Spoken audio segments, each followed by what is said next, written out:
بسم اللہ الرحمن الرحیم الحمدللہ والصلاة والسلام علی رسول اللہ اما بعد۔ جیسا کہ پچھلے درس میں ہم نے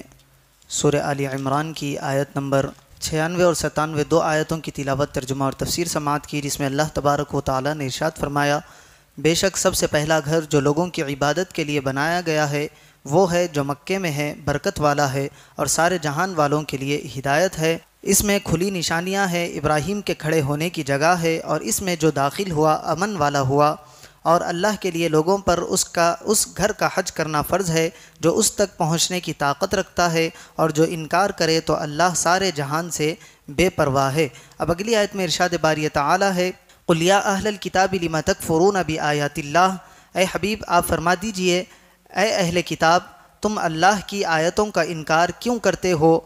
واللہ شہید علی ما تعملون، حالانکہ اللہ تمہارے اعمال پر گواہ ہے۔ یہاں اللہ کی آیتوں سے مراد توریت کی وہ آیات ہے جن میں سلطان دو جہاں صلی اللہ علیہ وسلم کے اوصاف کا بیان ہے، اور وہ عقلی دلائل مراد ہیں جو حضور اکرم صلی اللہ علیہ وسلم کی صداقت پر دلالت کرتے ہیں۔ اگلی آیت میں ارشاد ہے، قُلْ يَا أَهْلَ الْكِتَابِ لِمَ تَصُدُّونَ عَنْ سَبِيلِ اللَّهِ مَنْ آمَنَ تَبْغُونَهَا عِوَجًا وَأَنْتُمْ شُهَدَاء، تم فرماؤ اے اہل کتاب تم ایمان لانے والوں کو اللہ کے راستے سے کیوں روکتے ہو؟ تم ان میں بھی ٹیڑھا پن چاہتے ہو حالانکہ تم خود اس پر گواہ ہو۔ وَمَا اللَّهُ بِغَافِلٍ عَمَّا تَعْمَلُونَ، اور اللہ تمہارے اعمال سے بے خبر نہیں۔ اس آیت میں بھی اہل کتاب ہی سے خطاب ہے کہ اے اہل کتاب تم ان لوگوں کو جن کے دلوں میں بھی ایمان مضبوط نہیں ہوا، انہیں تاجدار رسالت صلی اللہ علیہ وسلم کی شان میں توریت کی آیتیں چھپا کر اور یہ کہہ کر کیوں بہکاتے ہو کہ یہ وہ نبی نہیں جن کی خبر توریت و انجیل میں ہے،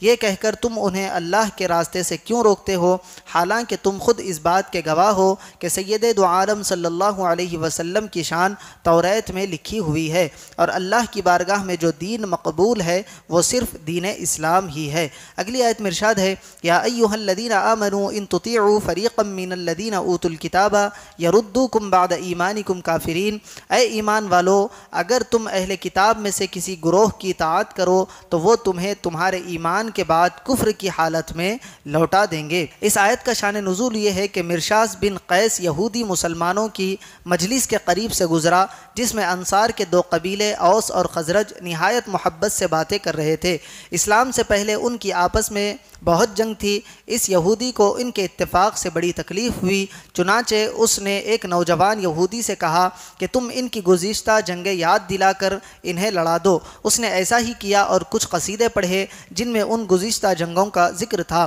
ان قصائد کو سن کر انصار کو اپنی گزشتہ جنگیں یاد آ گئی اور وہ آپس میں لڑ پڑے، قریب تھا کہ خون ریزی ہو جائے۔ مدینہ کے تاجدار صلی اللہ علیہ وسلم فوراً موقع پر تشریف لائے اور فرمایا کہ کیا جاہلیت کی حرکتیں ہیں حالانکہ میں تمہارے درمیان موجود ہوں۔ یہ سن کر انہوں نے ہتھیار پھینک دیے اور روتے ہوئے ایک دوسرے کے گلے لگ گئے۔ اس پر یہ آیت کریمہ اتری۔ اس سے معلوم ہوا کہ یہاں آیت میں کفر سے مراد کافروں والے کام ہیں، یعنی اپنی انا کے لیے آپس میں جنگ کرنا، اور دوسری بات یہ معلوم ہوئی کہ فتنہ فساد برپا کرنا اور مسلمانوں کو آپس میں لڑانا یہودیوں کا کام ہے، اور آپس میں پیار محبت پیدا کرنا اور صلح کروانا سراپا رحمت مجسم شفقت شفیع امت صلی اللہ علیہ وسلم کی سنت ہے۔ اگلی آیت میں ارشاد ہے، وَكَيْفَ تَكْفُرُونَ وَأَنْتُمْ تُتْلَىٰ عَلَيْكُمْ آیَاتُ اللَّهِ وَفِيكُمْ رَسُولُهُ، اور ایمان والو اب تم کیوں کفر کرو گے حالانکہ تمہارے سامنے اللہ کی آیتیں پڑھی جاتی ہے